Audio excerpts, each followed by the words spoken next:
we are back. Oh, we're back. It has been a while. So fast. It has been just over a month.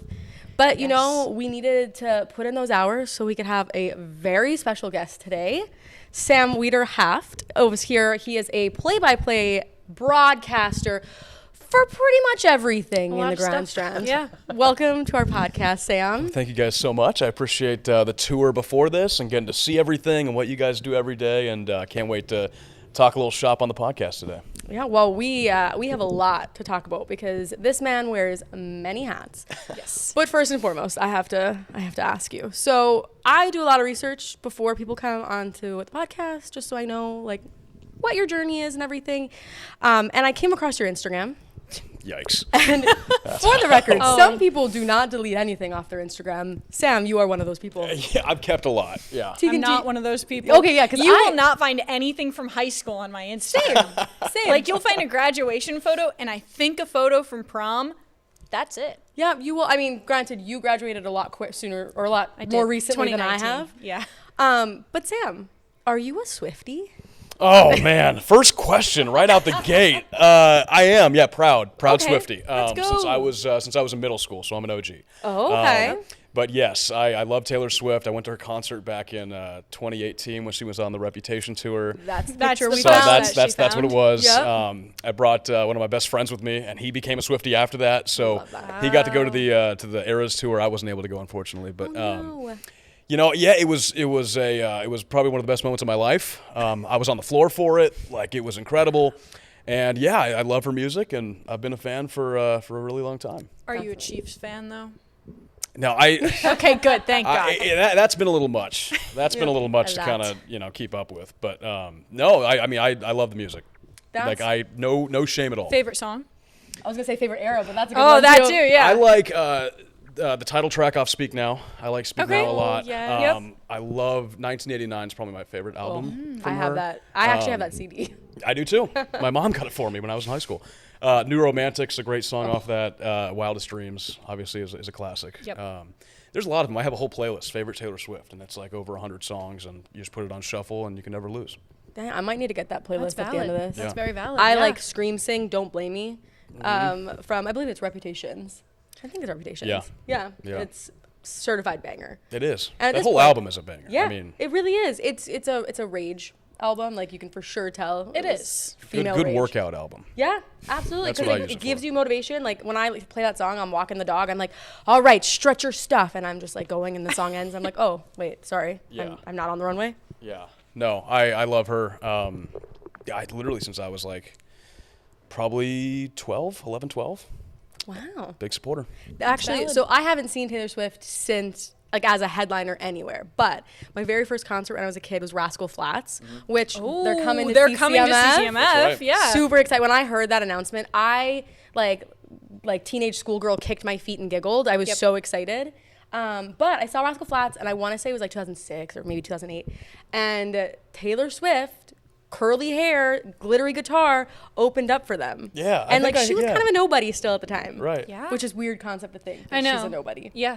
She was at the New York State Fair when I was probably, I don't know, like 6 or 7. So I didn't go to it because I was too little. But like not long ago, Syracuse.com, which is like a paper there, like brought back a little throwback of it. And I was like, look, there's Taylor Swift Taylor with her Swift. curly hair and her sparkly guitar. Now that we've lost half of our viewers to Taylor Swift conversations.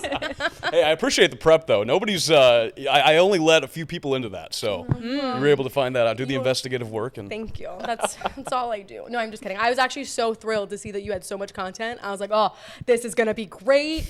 I was like, I'm gonna. Lots to research. I just it's fun because then you can ask questions about things you wouldn't normally be able to ask questions about. It's true. But Sam, you're not originally from Myrtle Beach. Why don't you give us a little guide through how you got here and where you're from? So I grew up in Southern California, in Orange County, so about hour outside of Los Angeles, depending on traffic, because that was always pretty hectic. But grew up there 14 and a half years. I moved to Central Indiana halfway through my freshman year of high school. So moved to a place called Carmel, which is a suburb of Indianapolis. Really nice town. Loved it there. I was in Indy for about 8 years, I think. Went to high school there. Went to Butler University, which was about 25 minutes away from where I lived, so pretty close to where I was living at. And then made my way here in, I think, September of 2020. So slowly making my way over to the East Coast. Wow. I mean, we also, like you mentioned at the beginning, we gave you a little tour of the station, and one of our evening anchors, both of them are actually from Indiana, and you were able to just pick up like an old friend and talk with Rachel about Indianapolis, and it was great. It was great watching you guys do that. And then you said Carmel High School is where you went to high school. That's right. In my investigation, it's been 10 years now since you did your first play-by-play broadcast. Thanks for reminding me. Yeah, it's been that long. Literally, it was. I was a junior in high school in 2014, and Carmel's got a radio station there. So wow. I was able to get on the air. I think when I was a freshman, I was doing stuff on the radio station, and then started calling games when I was a junior, and got super involved and was doing varsity sports by the time I was a senior. So that's kind of how I discovered my love for doing broadcasting, was through the high school radio station. Dang, so it was like, if we're doing like chicken egg situation, it was you got into it and then decided you loved it, or you like? Yeah, that's literally how it went. Yeah. Really? That's awesome. What like led you to getting involved with it? Was it somebody like talking to you, or were you like, I'm gonna try this thing? Yeah, so I remember I'm back in California. We're about to move in like a month, and we're kind of going through the class list at this new high school, at Carmel High School.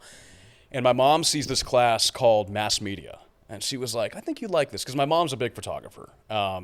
She won a couple like Little League Baseball photo contests. One of her pictures was in like the Smithsonian Museum because it won a contest. Yeah, so she was super into it. I love that. Yeah, so she loves photography, and she just loves media. So she wanted me to get involved, thought this class would be good. And I took that class. It was actually like in the radio classroom. So I got to know the teacher really well, and he was in charge of the whole radio department. And just ended up getting involved in the radio station and kind of took off from there. Wow. Americans have such cooler courses in high school than Canadians. Like, we did not have courses like that. We didn't have a newspaper. Like, we didn't have any of that stuff. We had a bunch of news classes in my high school. I didn't do any of it because I didn't get into it until college, but we had law classes, we had forensics classes, we had sports business classes. I was in beauty school in high school.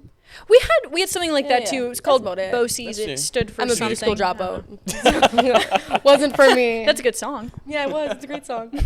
But that's so sweet. That's awesome. And then from, like you said, so it was CCU that brought you down here. Yeah, it was. So my aunt and uncle are both actually professors at Coastal Carolina. Oh, no way. Yeah. So you have family down here then? I do have family down here. That's yes. awesome. They're it's my dad's sister is the one that lives here. She teaches at Coastal. My uncle teaches at Coastal. They're both in the Wall School of Business. And then my uncle is actually the faculty athletic representative in the athletic department. So every school has what's called a faculty athletic representative, and that's what he does. So that kind of, led me here.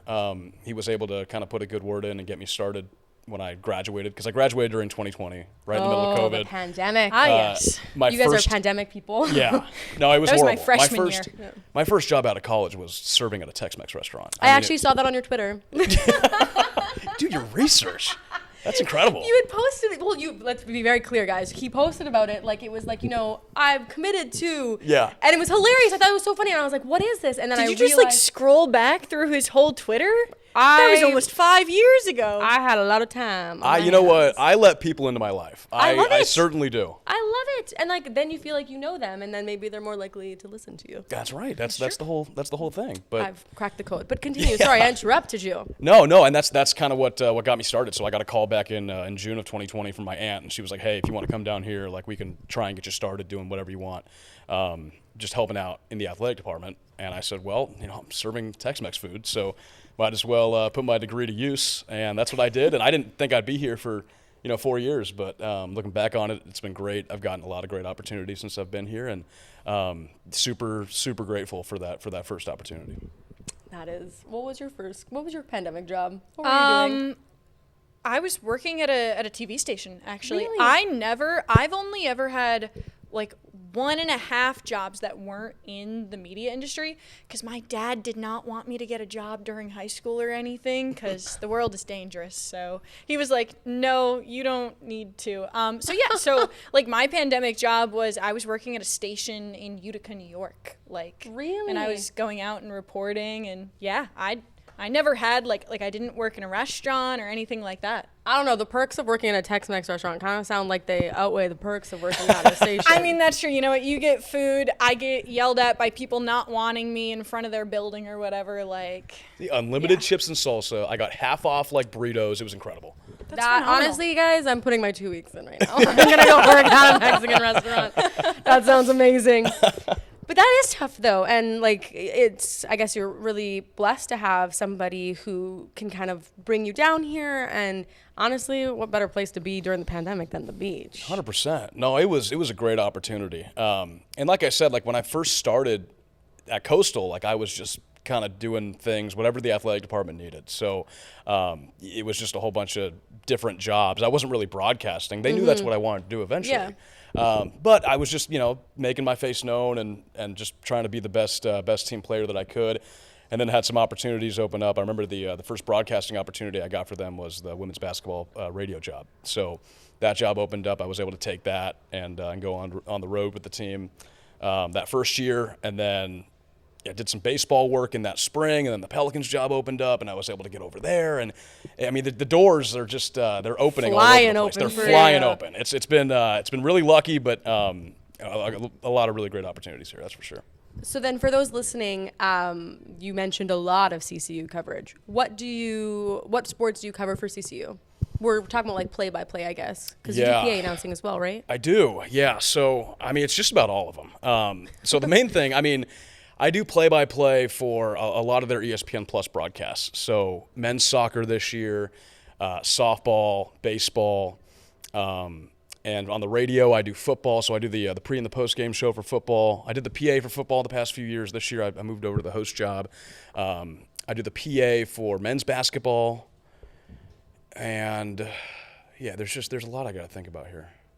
We also we do a weekly show. Yeah, lots of hats. Yeah, we do a weekly show called the Champ Pod. So every week I bring in a different athlete, and we interview an athlete every week to kind of showcase them and get their story out there. So I'm super involved. It's a great university, and I'm really happy to be a part of it. So I'm going to ask a question about interviewing athletes because as somebody who has done this a lot, athletes tend to, I mean, not all of them, obviously. I know where you're going with this. But, you talk to an athlete, they give you those 5-word answers, and you're just like, but give me more. Like, what is your advice to people who want to be sports broadcasters and sports reporters about maybe getting those athletes to break out of their shell? Because the style that you do, it's that podcast sitting down kind of conversation. I'm still trying to figure it out. I mean, no, trust me, too. like I'm still trying to get better and learn that because my interviewing skills have not been great. Like it's definitely been a project that I've had to work on. But I think the biggest thing that really helps me out is just always have a question in mind. Like even if it's not one that you prepared for, like that you wrote down, always have something in mind. Like maybe we talk about follow-up questions, right? If they say something that's interesting, dive right into that. A lot of athletes talk about their family, right? Mm-hmm. So if I hear a mention of a family, I want to dive into it. How supportive has your family been? Does your family come and watch you play? And they always, that usually gets them to open up a little bit, because they're talking about what they know. But just always have a question ready because it definitely helps out and helps those awkward pauses because, we know how bad those are. Yes, there are a lot of those in the press conferences weekly. Like today we all just sat there and they're like, any more questions? Nope. Not a single No one. more questions. Well, and sometimes you're like, okay, we'll just like leave a little bit of a gap. Maybe they'll say something else. And then you realize that they're not going to, and they're like, oh gosh, now I have to pick up where, and they're like, was this too long of a pause? Is this too uncomfortable now? Right. Sometimes you ask the question in a different way, hoping you'll get another answer. That doesn't always work. Sometimes it does, but sometimes you just get the same thing. Yeah, sometimes you just get athletes that, are soft-spoken and don't talk a lot, and that's fine. That's true. That's just how they are. And you definitely want to work to break that shell open. And when it finally does, it's a great feeling. But, sometimes it takes a while to get them to warm up.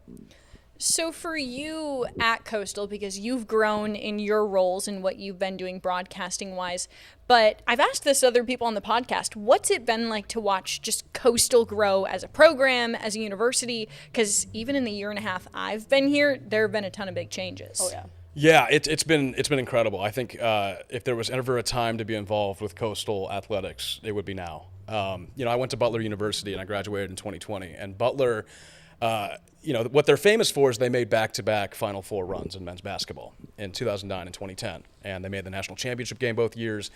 And that was like a big turning point for the university. They ended up going to the Big East Conference. They got a huge spike in enrollment. So when I first got involved with Coastal, it was 2020. And it was before the football team was really good. Like I got there a few weeks before the season started. And as the season's going on and we're picking up wins and we're playing better and better, I'm like, this is what it would have been like to be at Butler in 2009 and 2010 when they were, playing in the national championship game. So I reminded myself of that, and it was just magical. And since then, we've definitely capitalized on it. I mean, our brand is so much bigger now than it was when I first got here. Everyone knows about the surf turf. Everyone knows Yes. the shots have more fun.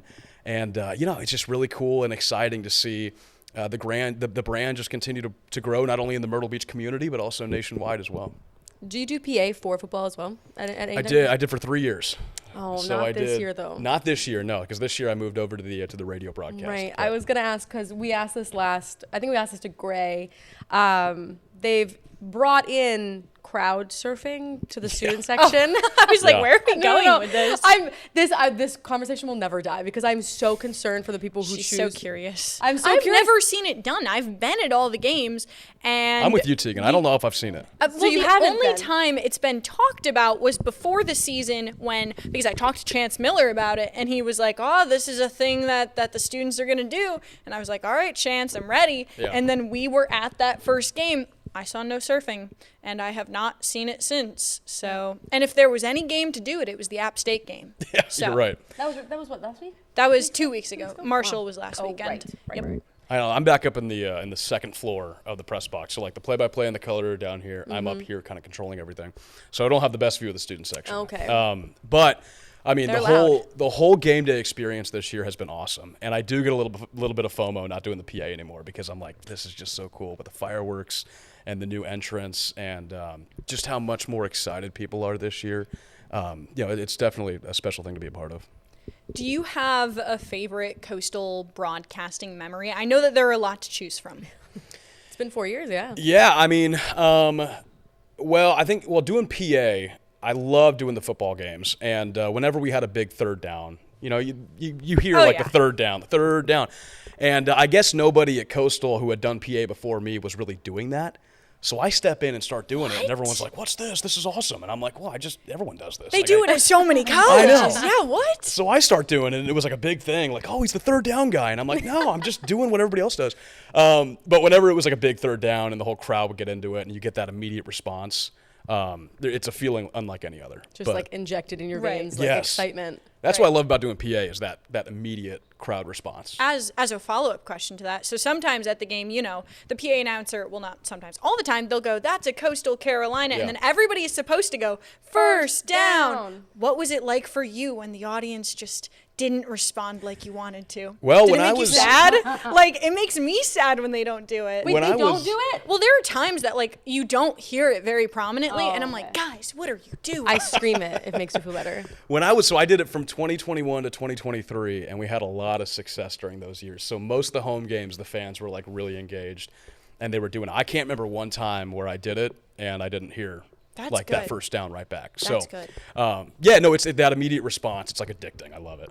But play-by-play wise, I stepped into the baseball role on ESPN Plus this year, really for the first time, because what they did was they had the radio guy simulcast. So he was doing the radio broadcast, and his play-by-play was also going over to the TV broadcast. This past year, they split it up. So he's just doing radio, and then I stepped in and did a good amount of the baseball games on ESPN Plus. And we had a game against Wake Forest that was just packed. I mean, you had so many. I don't know what the announced attendance was, but there was not an empty seat. The environment was electric. Coastal ends up beating Wake Forest, which was a huge deal because they were top 10 in the country. We had a home run by Blake Barthol in the third or fourth inning, and the crowd just erupted. And you can barely hear the play-by-play because the crowd is just so loud. And those are the moments that I live for. Just hearing that crowd reaction and how excited everybody was something special. So we got Wake Forest coming in again this year. So I hope it's the same kind of feeling. That's amazing. Baseball is probably one of my favorite sports, but you do for a lot of sports. Like, do you have a favorite? Yeah, I think baseball is my favorite to The right announce. answer. We are so in sync. No, baseball. I mean, that's how I was raised. My dad loved baseball. I loved baseball. I was a huge Angels fan. So I went to a ton of those games. And that's the sport that I do the most of. And I love it. The Pelicans all summer long, coastal baseball during the spring. As a broadcaster, you really get a chance to build up moments in baseball, because you have that time to be able to fill it up and make sure that a big moment gets the respect it needs. So I love doing that. I love building it up. And, I love doing football and basketball too and soccer as well, but I think baseball is my number one. That's awesome. What would you, if you had to, when you cover something? What Right. Well, so I think I've said this on the pod before, but I've never been a huge baseball person because it's not big in central New York. Syracuse is the only ACC team without a baseball, or ACC school without a baseball team. So, and the Syracuse Mets are horrible. So nobody pays attention to them. But for me, football is my absolute favorite. I grew up on that. It's between football and then racing, but drag racing specifically. So, but that's also not huge here. Yeah. But it's huge in good old Cicero, New York. So, being Canadian, if I didn't say anything else except for hockey, I would be That's a good point. They would revoke my citizenship. Yeah. I don't think you'd be able to leave the studio. So. No. But, but baseball though. We have one team in Canada, and we all dedicate ourselves to the one team. You got a whole country behind the Blue Jays. And it sucks because they suck. They're not good. And so it's just I saw them play the Yankees 2 years ago, and it was just sad. Anytime they do beat the Yankees, though, we have quite a few people who are from New York here or New York Yankees fans. I'm not. I'm a Red Sox fan. No, I'm a Red Sox fan. Right. So her and Ashley, our producer-director in the booth, she's from Boston, huge Red Sox fan. Okay. Yep. So we at least always play each other in these games, and when the Blue Jays do win, those very few wins they do get, it's so satisfying. It's a big deal. It's like drinking cold water on a hot day. You're like, this is all I needed in life. This is all I needed to get through the day. But that's baseball is, 160 games in a year? Yeah, and a lot of college broadcasters, during the summer, they go and they do play-by-play for summer leagues. The goal of people at Syracuse, is to go to the Cape and to broadcast for one of the leagues there, whether it's Falmouth or wherever.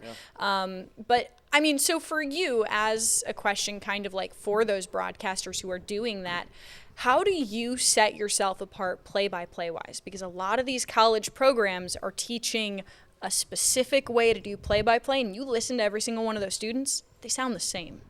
Yeah, it's really interesting because I go back and if I were to listen to some of my college tapes, I'd be like, who is this person? Wouldn't we all? Yeah, right, 100%. Yeah. Yeah, but that's it shows improvement. Yeah, exactly. I think the biggest thing, and the reason I chose Butler, because I was between Butler and Ball State has a great sports broadcasting school, and I had a friend that went there, and he's been really successful up to this point. He's doing stuff for the Big Ten Network right now, but I just wanted to get reps. I wanted to get on right away as a freshman and just start doing stuff and immediately get better. And I know that a lot of those schools are really competitive. And it takes a lot of waiting to get your opportunity. I didn't want to do that. Butler is a small school. It's my high school had more kids than my college did. Carmel had 5,200. Butler was 4,700 kids. 5,200? Yeah, big high school. Yeah. I thought my high school was big and it had 2,500. Yeah, no. My high school was small. My graduation ceremony took 3 or 4 hours. Oh my it was gosh. insane.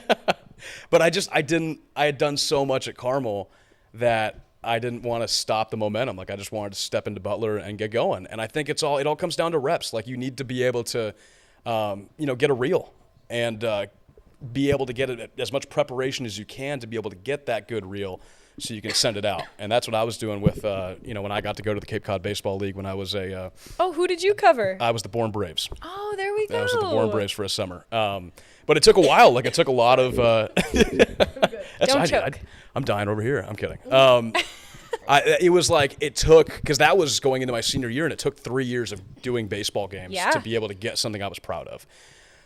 So it's not only that, but just being yourself, just baseball. That's why I love it so much, because there's so much time to talk, and there's so much time to tell stories and keep the fans engaged, and you can let out a bit of your personality doing that. Whereas, basketball, it's so much back and forth that you're so focused on the floor and what's happening there. Football is almost the same way, but baseball gives you an opportunity to, kind of let people in and see who you are. And I think that's the biggest thing. And I've heard that from so many broadcasters that, just say be yourself. And it's something that's hard to do, and it's hard to get comfortable doing that and showing yourself and exposing yourself to so many, people that are listening. But, once you figure it out and get your personality out there, I think it makes a huge difference. So you have football right now, basketball is now picked up. Was this your busy season, or would you say that more towards baseball season is busier for It's you? all busy season. It's all There's no off year days. long. Well, then follow up though, if you're constantly doing this and your job is quite literally talking, and it's talking with excitement and with being loud, but like, how do you manage? Like, how do you manage to keep your voice without like? Do you ever lose your Yeah, voice? how often do you? Because lose your I voice? Tell you lose what, by mine the- at least 3 Question. times a year. Yeah. By the power of green tea, my voice never goes out. I don't know what it is. I've had some games where I'm not feeling great. Like maybe it's like a noon basketball game and I got to do PA, which means you really got to ramp up your voice, right? And I'll wake up and my voice just isn't there, and I'll have a cup of green tea and I'll go over to the arena and I'll sit in the PA chair and like the adrenaline starts going and I'm back to it. Now I've had a few baseball games during the summertime where, the voice it's on its last leg. Yeah. And if we were to go to extra innings, it wouldn't last much longer. But yeah, it's a lot, but it's, like I said earlier, like it's addicting in a way because you get these great games and you get these great moments and just shots of adrenaline. And that's what you do it for, And not every baseball game is going to be a great game. Not every football and not every basketball game is going to be great, but you live for those ones that go down to the wire and, you just get to see a spectacle. So That's fair. I know that we talk about vocals and keeping your vocals, and you are in theater. Because it's like tough for me because I go back and forth from like my sports broadcasting voice to my talking voice, and then when I do like shows and stuff, I mean I could be doing like a Jersey accent, I could be doing like a British accent, like all these crazy things, and like my voice just it dies at least like 3 times a year. So I don't even do that much talking, and I lose my voice. I don't do much work talking. I do a lot of personal talking. Yeah. And I lose my voice like almost once a week. It feels like at the end of the week I'm like my voice is haggard. I feel like I can't talk, and I don't even do what you guys do. Yeah. Well, like I always tell, because I've had like people in college ask like about like vocal health and stuff, and it's so important to like speak on your voice rather than under your voice. So like if I'm just talking like this because I'm tired, like that wears down your vocal cords, but you have to be on your voice and realize what your voice actually sounds like, and then it won't wear down your vocal cords. This is me like, what is on my voice? You have to What like is under figure my it out. voice? Yeah, it's weird. So I'm with you, Teagan. Like I have a different voice for PA. I have a different voice for play-by-play. I'm trying to mesh my regular voice and my broadcasting voice because like you want to be conversational. That's the whole point.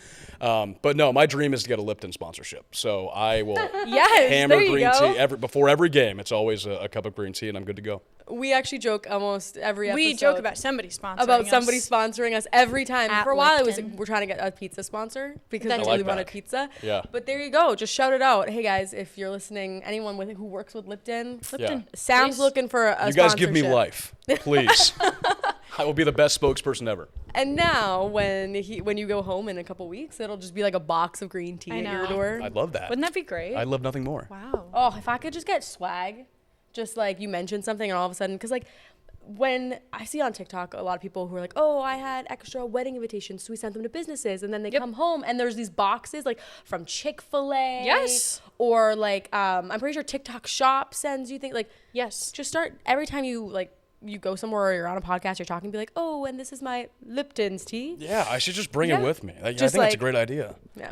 Maybe We'll you'll have just- some fans send it to you. I have that issue. I have people just send me random stuff. Last year she did get a box of cereal. I got a box Wow. somebody sent me a box of Lucky Charms and a St. Patrick's Day card. It was not St. Patrick's Day. I was like, is this because, anyway. It was 100% because you were ginger. That's Yes. if anyone was wondering. It if was anyone a only listens, gigantic box. I was like, what is this? I remember because I took it to your desk and I was like, oh, I wonder if she's like maybe just getting things shipped to work because she's busy. Right. I walk up to my desk. I'm like, why do I have a giant box? I thought that open was it, so Lucky funny. Charms. Did you eat them? No, I did not eat them. I mean, was they afraid came, what I was they gonna were ask. they came from poisoned. Amazon. I would've don't eaten know. it. I mean, I it's didn't cereal trust on it. I Amazon. felt kind of offended. Well, I was you could like, send anything. I didn't know that. Interesting. You You can get didn't know anything. what? He didn't know you can get cereal on Amazon. you can order anything on That's Amazon. what I just said. There are I'm a- Amazon grocery stores. Yeah, they are. I'm a traditional just go to like a Food Lion kind of guy. Go to go to a Target, go to a Walmart. If I'm shopping for clothes, go to Kohl's. Like I don't Really? I don't do the online thing because my size is very. I mean, when you're 5'5", like it's kind of tough to shop for clothes.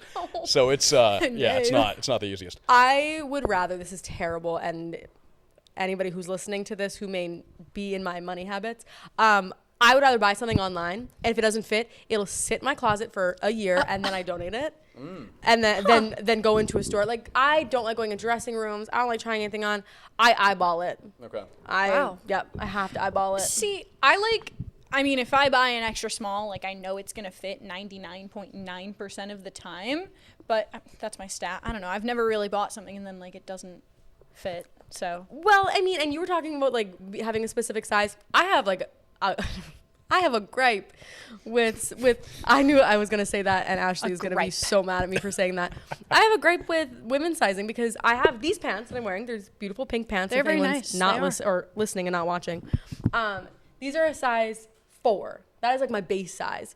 But I have these same pants in a 2 and a 6, and they fit just the same.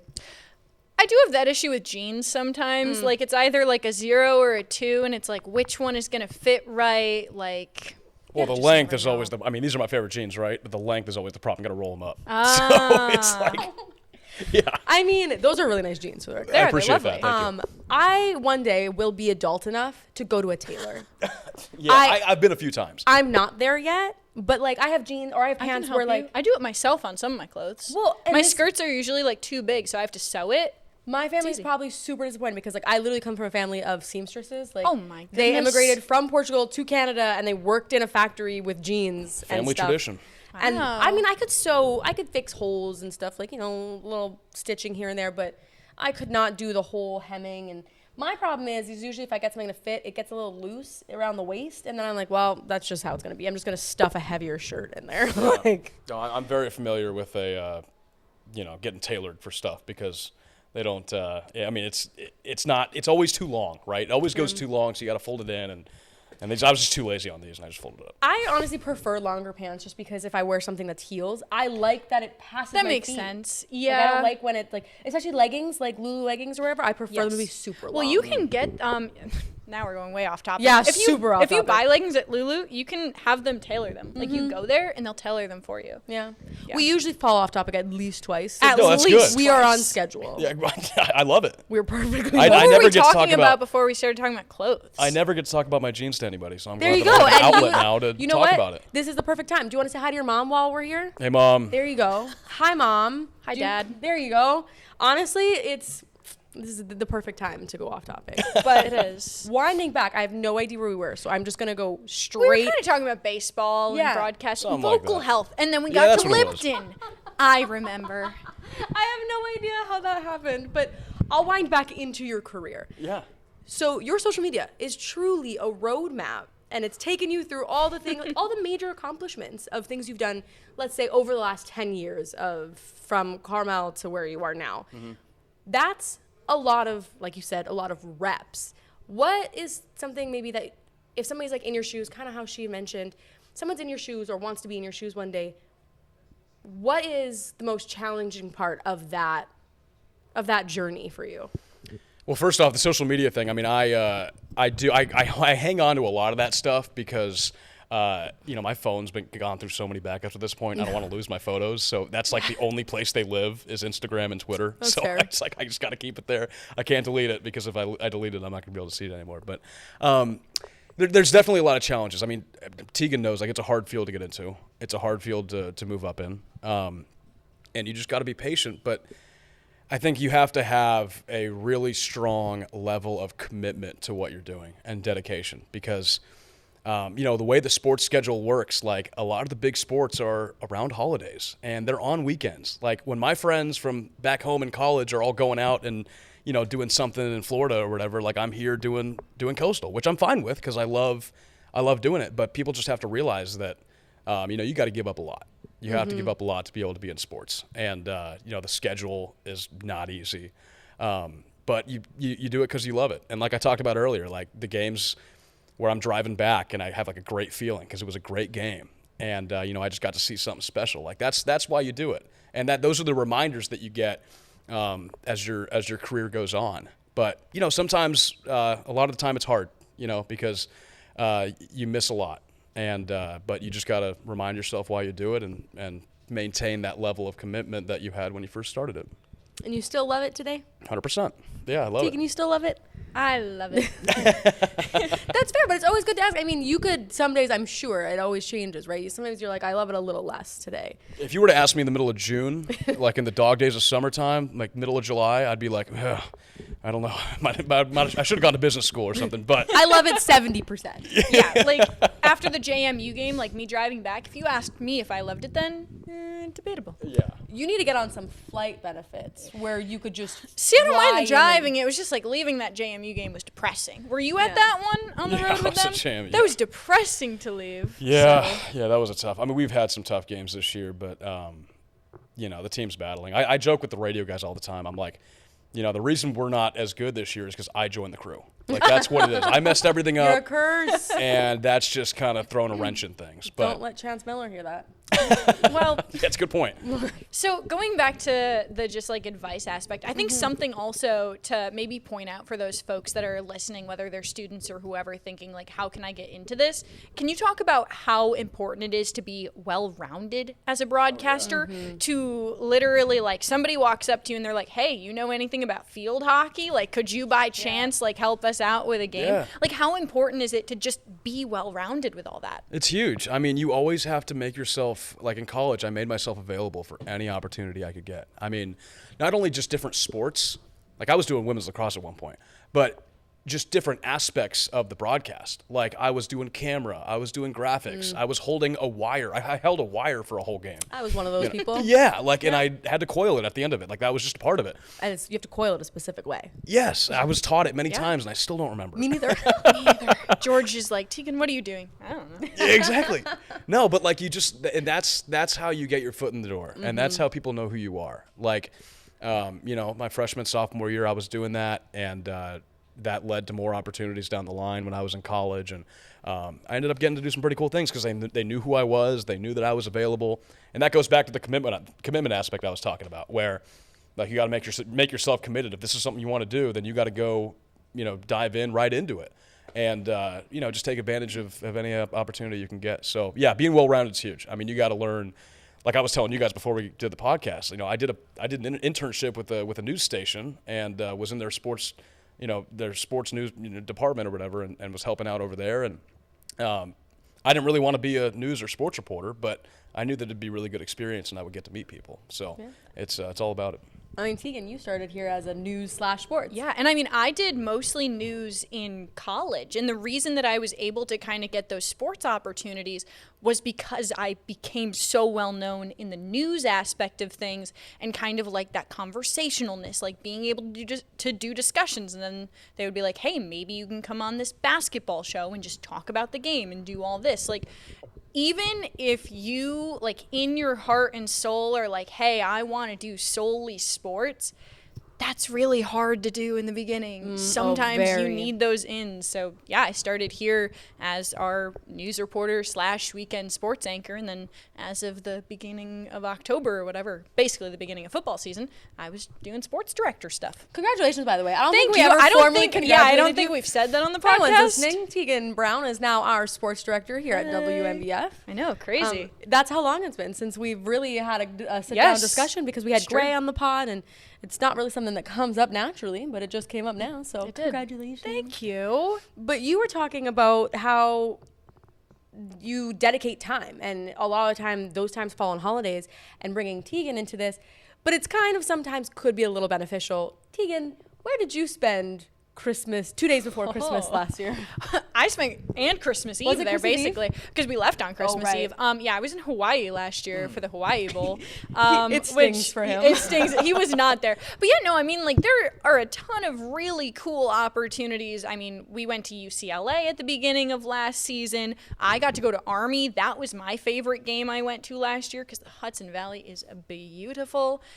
This season I got to go to Jacksonville, Alabama. That was thrilling. But no, I mean, you do get to do a lot of cool stuff, but it is, again, that thing of your friends are maybe out doing this or that, and you're like, yeah, that would be really fun, but I'm in the middle of Alabama in 100-degree heat on the turf right now. Yeah. So. Yeah, but I mean, like you were talking about, you do get to see parts of the country that you would Yes. never see before unless you were involved with sports. Like you talk about Jacksonville, Alabama, some of the places we went. I mean, we just were in Huntington, West Virginia for the Yes. Marshall game last weekend, and that was a really cool area. So I'm seeing parts of the country I've never seen before. I think it's great, and to be able to work in sports and talk about it in the process is just it's a win-win in my opinion. So what is your favorite place that you've been so far with CCU? Oh gosh. Well, the fact that I just started traveling with football this year, I'm kind of limited. Yeah, you have Jacksonville, Yeah. Huntington. I came a year late because they did Where did we the go to Pasadena the game? trip and then they did the Hawaii Bowl Hawaii, last year, so yeah. I was late for that one. I'll but- reframe the question then. So let's fast forward to maybe the next couple years, not even just this year, but maybe next year. CCU qualifies for a bowl game. Where do you want them to go? Oh yeah, which bowl do you want? Yeah. Well, where you I go? went ahead actually the week of the JMU game, and I went ahead and got my passport, which I didn't have before because I That was is like, a very American thing, by the way, not to have your passport. Yeah. Blows my mind. I don't have my passport. What? Guys, You need to get a passport. Because in New York, all you needed was an enhanced license to fly. So I was like, But how do you? But you were so close to Canada. How did you? You never crossed into Canada once? You can use an enhanced license to get into Canada. Oh, really? In New York, yeah. You can go to Mexico and you can go to Canada. I needed a passport. so I get the passport because I'm like, Yes, if we go to the sorry. Bahamas Bowl, like that's Right. if there's any shot that we go to the Bahamas Bowl, I'm gonna have to get a passport to be able to go there. So I think that would probably be my number one spot to go to. Bahamas Bowl. Yeah. Do you Yeah, already I have don't know. your passport's in your hand now? You already got it? Like, obviously not. Oh yeah, no, I physically got in it. your hand. Yeah, it came Wow. in. Dang. Yeah, so we're Bahamas set. Bowl. You think Matt will send you to the Bahamas? I mean, he sent us to Hawaii. So, see, I don't know if I'd want to go to the Bahamas Bowl. The travel to Hawaii was like a lot. Even though we were there. You know, for the travel 2 to or the 3 Bahamas days, is not nearly as is it bad, really? right? Really? Yeah, Oh, it's like never on mind, the I'll go shorter, there. right? It's on this side. Oh, Yeah. I'm pretty sick. sure you can take like a pretty close. You might be able to, like, You kayak should just there. ask Elijah. He's literally He's in the literally booth. a pilot. And he's a pilot. But apparently that airport really sketchy to fly Huh. into. Interesting. But it's much closer. Wow. So like Hawaii is on the other side of the world. It is. Hawaii was cool. It was a fun game. If anybody's curious about what food they gave the press, they gave us Spam. I'm not kidding. My least it's favorite- A You can't have delicacy everything. there. I mean, I learned they lock it up in the grocery stores. No, Spam is like they'll put it in their fried rice. They'll have They you have it love for it. breakfast. If you go to McDonald's in Hawaii for breakfast, That's what somebody. yeah, Somebody was they telling will us give that. you, not only will they give you rice with your breakfast, but they'll also give you like Portuguese sausage or Spam and eggs. Like that is their like big breakfast at McDonald's, way. which is so funny because now it really like kind of like tripped something in my head. Like I have to go places and see what other things they serve at other places. Right. But that's in America Well, and they're still serving it. Yeah, we were in the press room, which is basically like an auditorium. It was kind of interesting. And they're like, oh yeah, the press meals are over there. And I was like, oh cool. And I like walk over, I open it. I've never eaten Spam in my life. And I just like look at it and I'm like, what is this? And everybody was like, are you serious? I was like, yes. Is it pork? I think it's pork, yeah? I couldn't, I've I didn't never end had up it either. eating it. Oh, I you didn't? honestly. What'd you eat? What else was there? Nothing. I didn't. Was it eat just anything. Spam? Was it like it those- was Spam and rice. Oh, was it like, okay, now I need a description. Was it like a Spam musubi? Like, was it Spam? Was it a what? So, Spam musubis. You're like really into this. Well, She no, knows because what she's talking no, about. because that's literally what you can get it at like a 7-Eleven, and apparently, like if you get them at some sort of like convenience store, sometimes that's the best. It's when they put the Spam, like this rectangle, on Okay, rice, and then they yes. wrap it in a little piece of seaweed. Oh no, Oh, there was no okay. seaweed involved. Okay, okay. It I'm was just just Spam sitting on rice and another meat that I didn't recognize, but it wasn't Spam. It wasn't Spam. That's all I know. Was it Vienna sausage? Because they also really love that. Maybe. Well, so we know. Did you have anything to drink in the press box? I had water. Oh, well, that's boring. I got nervous. I'm a picky eater, and so when I looked at it, I was like, I'm also I also picky don't like eater. my foods touching. So the fact that the really? Spam was touching the rice, I was like, all right, it's contaminated. Oh, I know what I'm getting you for Christmas. I have literally, when I brought my meal that I ate today while I was doing my sportscast, it had a separation for the peas and the rice, and they couldn't touch. Wow. That's really intense. I didn't know that I was know. co-hosting a podcast with a child. Whoa. You learn something new every day. I just kidding, turned I'm 23. I mean, we're 9 episodes in now, I guess, right? Yeah, Is that- 9 episodes. Yeah. Things are going to start coming out. It's true. 23. I forgot how young you I actually just were, though. turned 23. Yes, Yeah. happy belated birthday. It was on Thanks. Sunday. Sunday. I was driving back from West Virginia the whole time. You know what?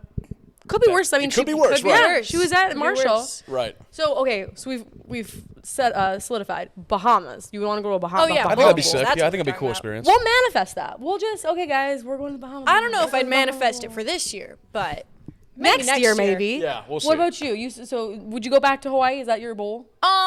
Honestly, no. I think I would love to see Coastal go to a bowl in the Northeast because I like the Northeast. Northeast, But yeah. I mean, the Sun Belt really doesn't have any connections up there. I think it would be cool to see them play in a baseball stadium, like the Pinstripe Bowl. Syracuse has played in that a bunch of times, and I love going there. And I would love to see another team besides Syracuse since they keep putting them there. But yeah, I would love to go somewhere Northeast. Give me snow for a bowl game. Give Coastal a challenge. I moved Let away them from play the in the snow. snow. Oh my gosh! But speaking of bowl games, Myrtle Beach Bowl. You're also involved in that. Yes. Yes, Ooh, good I am. transition. Thank you. Yeah, that was beautiful. I've been thinking about it. She's been planning this for 20 minutes. No, but for real, you're involved. We're talking about many hats. You're involved in the Myrtle Beach That's Bowl. how Yes. I first met you. I think was Yeah, it at is. the Myrtle Beach Bowl. Yeah. That's right. Yeah, so I'm the director of media relations there. So not instead of being a part of the media, I'm now like in charge of the media. So I do credentialing. I help out on game day with press box stuff and make sure everybody's good, make sure the broadcasters are good. It's a really cool job. I was the assistant for a few years, and then got moved up to the director spot last year, and that was my first year being the director of the media relations. And yeah, super cool to see a game from that point of view. And now getting set for this year, but I don't know. I mean, because if Coastal goes to a bowl game and it's within the same time, I don't even know if I'm going to be here for the Myrtle Beach Bowl. So Yeah. we're trying to work that out. That is, I mean, selection's December 8th, yeah? That's right. I wrote it Yeah, down. and the Yeah. Myrtle Beach Bowl's on the 23rd, and like last year, the Hawaii Bowl was on the 23rd. Yeah. So I don't know. That's actually, I got a story because the Myrtle Beach Bowl was really the birth of the whole third down thing when I was doing PA. Because back in 2021, I did the PA for the Myrtle Beach Bowl, and I was still doing the assistant job for media relations, but I had enough time during the game to go and do the PA. So that was my first year doing the PA for Coastal football, and I was doing the third down thing for Coastal for those games. But for the Myrtle Beach Bowl, I'm like, this is a neutral game. It's Old Dominion versus Tulsa. I'm just going to say, third down Tulsa or third down Old Dominion. Well, my uncle's there, and he texts me, and he says, hey, why don't you try doing the third down thing? I think the fans would really like it. And this is like the middle of the first quarter. So I'm like, all right, yeah, I'll do it. So I do it for both teams, right? So if Tulsa is on defense, Old Dominion's got the ball, I'll do the whole big third down thing for them, and I'll do it for the other side. And, obviously, so it's happening a lot because I'm doing it for both sides. Well, the next day I wake up and I get a text from Joe Cashin, who was the Coastal football play-by-play guy. We've talked Yes, about him we a couple have. times Yes, on here. and he was watching the Mark Packer show, which is on the ACC network. And Mark Packer on his show is going off about, all I hear is it's third down in my dreams. I was watching the Myrtle Beach Bowl last night, and it was going through the TV, and I can't get it out of my head. And I was like, oh my God. So he's going off about this, and I end up tweeting at him, and I got on the show the next day, and was No able way. to. Yeah, they put one of my tweets up there, and that was a cool moment. That was pretty fun. I said, hey, if you ever need a new ringtone, I'm your guy. So. Do you remember though when you used to record? I mean, you might get this before she does. Yeah, you mentioned this the other day, and I was like, what? Yeah. When you used to record ringtones, so you could you used to actually take your phone, record a song, so it could be your ringtone. I Are didn't you do that- it, but are I you that- know oh. my mom would do it. She was like, Oh super my into it. God! He Well, just put I'm me in the sorry. same category. Well, Whoa. she was really into ringtones, so That's fair. Actually, honestly, your mom sounds pretty cool. I Use photography, ringtones. Yeah, she no, does she's it great. all. yeah. That's hilarious. Yes, I did it as somebody myself who was very interested in setting ringtones on my phone. And now I haven't heard my ringtone since 2010. I honestly. never have my ringer on. Like Yeah. somebody calls me and I miss it, and then I call them back 10 minutes later, and I'm like, "Oh, sorry, I didn't hear it because it wasn't on." I set I don't know if you know, if you have an iPhone, you can set your vibration to specific vibrations. Oh, yeah. So and so I set mine to a really annoying, it's like, duh, duh, duh, duh, duh, duh. And I'm like, oh, my phone's ringing. And then I run to look for it. Yeah. But because I won't hear it otherwise. But Oh my gosh, how did we get to this? I don't know. Well, I've been trying to figure out because I want to make a song my ringtone. I don't think you can do it anymore. I don't know. Yeah, you can. I've been trying to figure it out for years. You have to turn your ringer on is the thing. So then you have to hear the annoying, like, I hate when I type and you hear that. You can turn that off. You can? Yeah, you can. Absolutely. Wow. I just don't like my phone to make noise. Like, yeah. Because, this is a tech podcast. I'll be on air or something, and, like, if I'm live for, like, a live shot or something, and I've got my phone in my back pocket, and all of a sudden you hear, like, dit-dit-dit-dit, because I had that as my text tone for a while. Kim Possible. Love that. Like, everybody out there is going to be like... What's the sitch? Yeah, what's the sitch? You have really had the opportunity to say, what's the sitch? I was really gonna, but then I just decided to be dramatic and look around. So at the end of the podcast, what we're going to do is we're going to eventually find a way to get him as my text ringtone with the third down. That's what I'm talking about. There we go. And then it'll just be in everybody's household eventually. Yeah. Just keep passing That's the it goal. along. The goal is world domination. I have World a question. domination. I have a question, like tradition related wise. Is there any like tradition that you would love to see at Coastal in terms of like a college football game that like they haven't done yet that you've seen at other schools? That's interesting. I love their victory bell. I think that's great. Well, that thing scares me. When people do it the right way, rather than the team will lose and you'll see a bunch of people like going out ringing. I'm like, no, guys, no. Like, they should that's lock not it how up. It works. They should. I think it's just about for Coastal right now as far as traditions, because I mean the football program is still very young, right? 2003 was the first year, so it's about building on what you already have. I think the motorcycle thing is great. The fact that we're doing that for every game now is awesome. I know in the past it's only been like 1 or 2 games, but now the fact that like that's our thing is great.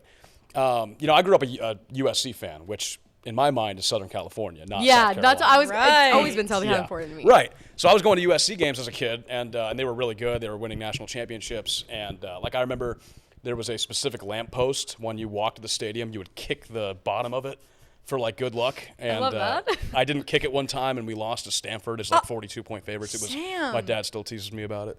But I think it's little things like that. That's hilarious. You I know, love like that. things that just come up out of nowhere.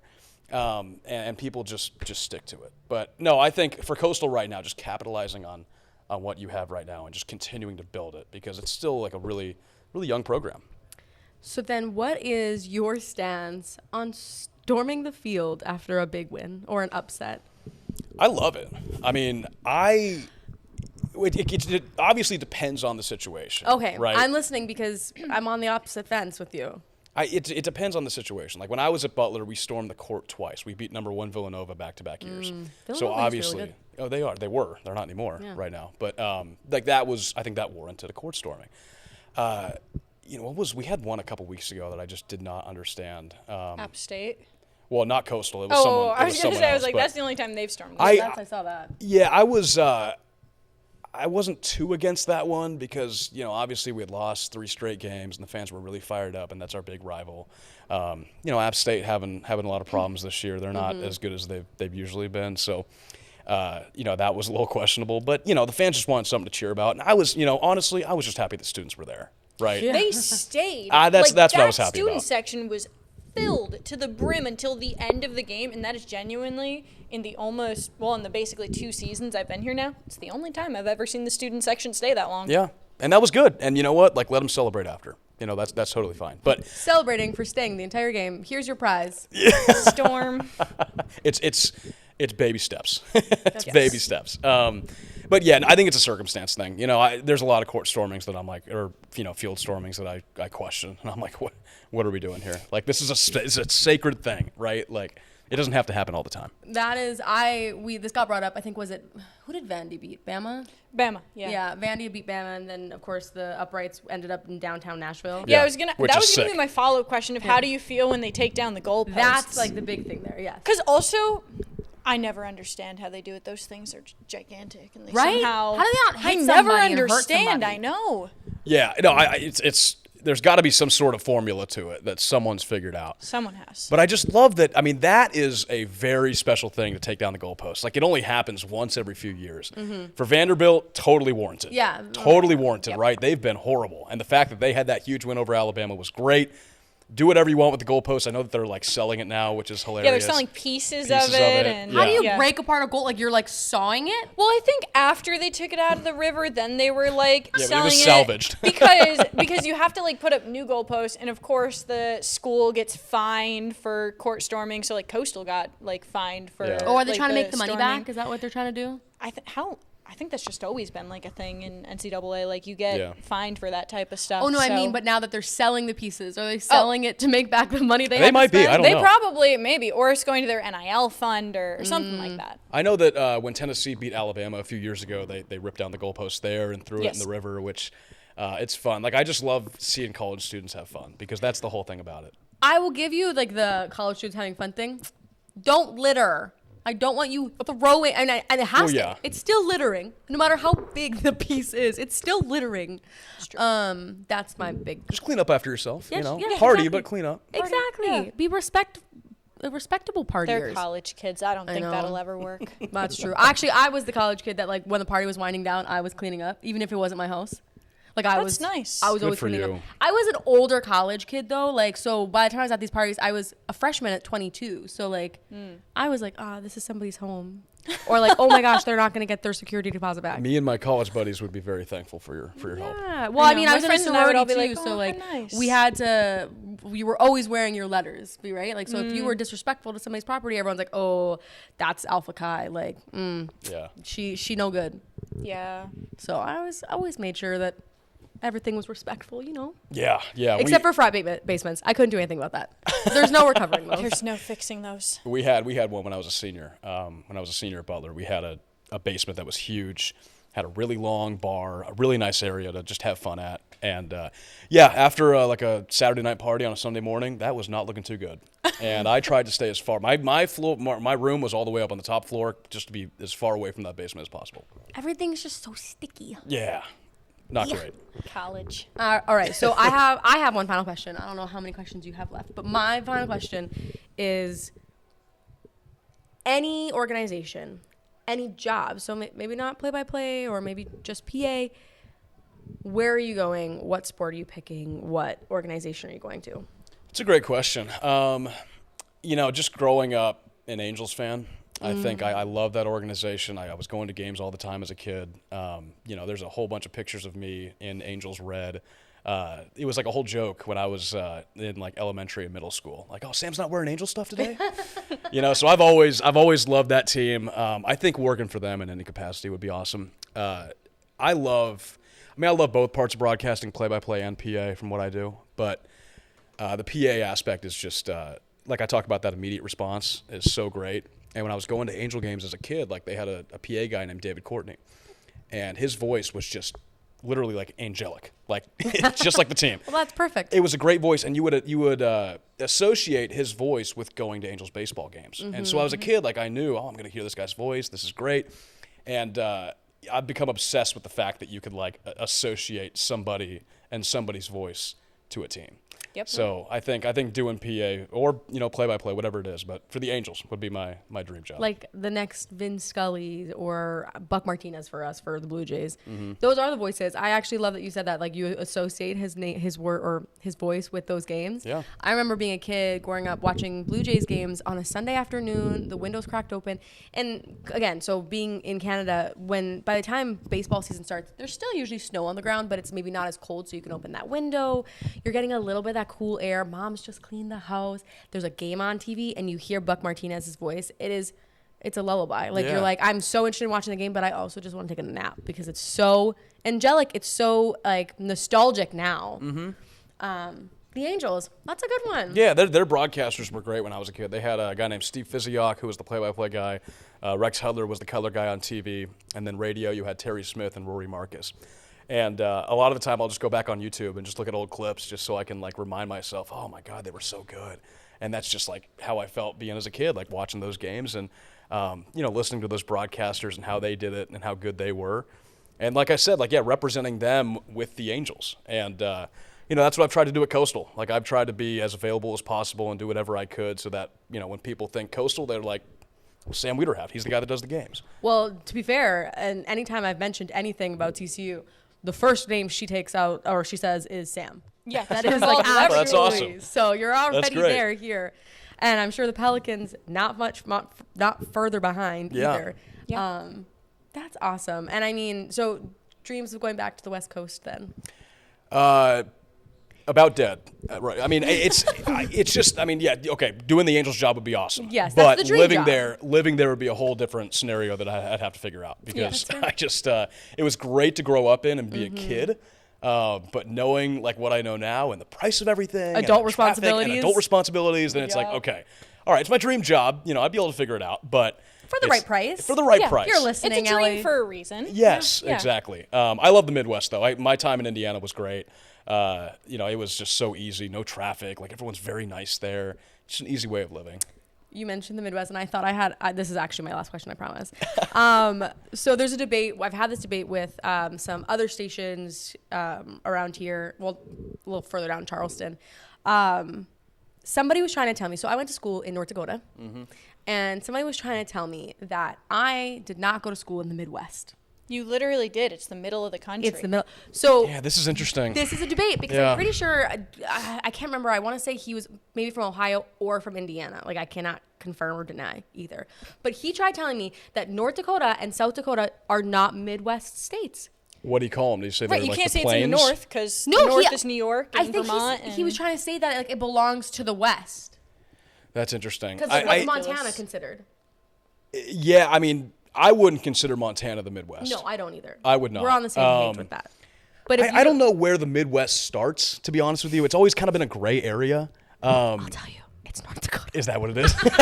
No, I'm kidding. It's the Like, in gateway to in the my Midwest is North Dakota. well, and I always tell this. I think I've told this fun fact like twice now on the podcast. The geographical center yes. of North America is Rugby, North Dakota. Didn't know that. Interesting. I mean, we were close to it, so I've seen it once or twice. But See, when I think of Midwest, I just think of cornfields. I do too. Like Yep. so like Iowa, like Iowa, Indiana. Yeah. Indiana has cornfields. Oh yeah. Yes. Oh, yes. My best plenty- friend is plenty from of there. When she was explaining where her high school is, she's like, well, you take a left at the first cornfield, then you take a right at another cornfield, and then my high school is right next to another cornfield. And Yeah. I was like, oh, Well, okay. North Dakota is just all farming, like all fields. Like that's one of the things I love about the Midwest, or at least North Dakota. Like we could be driving down I-29, and on your left, it's almost like pitch black, but on your right, or whichever direction the sun sets, I don't know. Don't correct me on this. The east. Yeah, east-west. You would see Rises the in the most east, sets in the beautiful west? I don't know. sunset, and you could see that sunset for so long because you just don't have those big buildings or big hills or Yeah. anything. I love that about the Midwest. Yeah, no, it's great. It's like I said, it's an easy way of living. The thing I love about Indiana, we were talking about it before we jumped on here, but the fact that everything's in a grid, so it's like everything's up and down. There's not a lot of curves. It's very easy to get everywhere. Yeah. Like right at this cornfield, left at the next cornfield. Like it's very easy. And I just love it. I mean, I love everything about Indiana. You know, whenever I go back, I can. I always try to. So yeah, it's a great spot. I loved it. Well, Wow. Sam, do you have any other final messages you want to share with us before we wrap Wait, up? I have a Oh. final question. Yeah, All yeah, right, yeah. let's Because go. I asked Gray this, so I'm curious. So when is the last time you went to a game as a fan? Oh, that's a good question. Yeah, I like this. Let me think.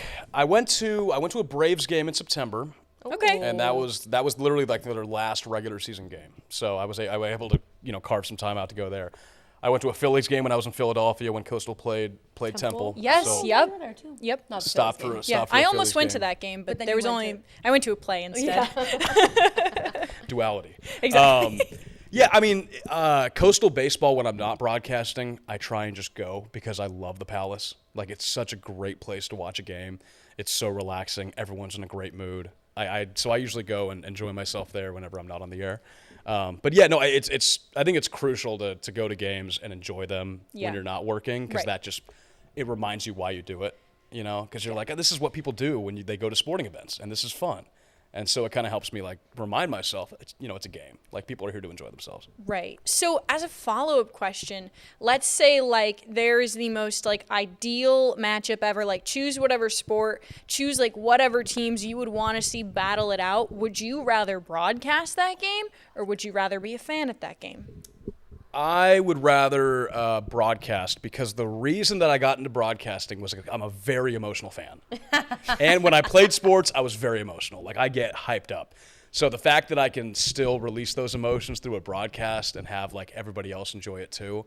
And like I said before, like building those moments up, that's what I would do. So if it's like a top tier matchup, I'm choosing broadcasting because I'm still a fan, still watching it at the same time. And I guess that is like the benefit of those jobs, right? You're intended to have emotion, you're intended to have reaction, so you can kind of share that with people who are either listening or watching. Yeah. Like they want to be in it as well. And you don't have to pay to get into the game. Right?